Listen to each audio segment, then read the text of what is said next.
తెలంగాణ స్టైల్లో bagara rice with mutton curry.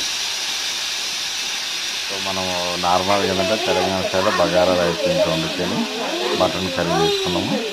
So ఈ video ఒకసారి వాచ్ చేయండి.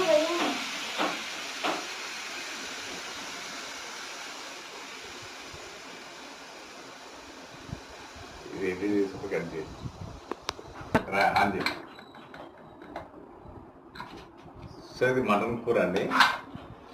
మనకు వచ్చి 700 grams మటను.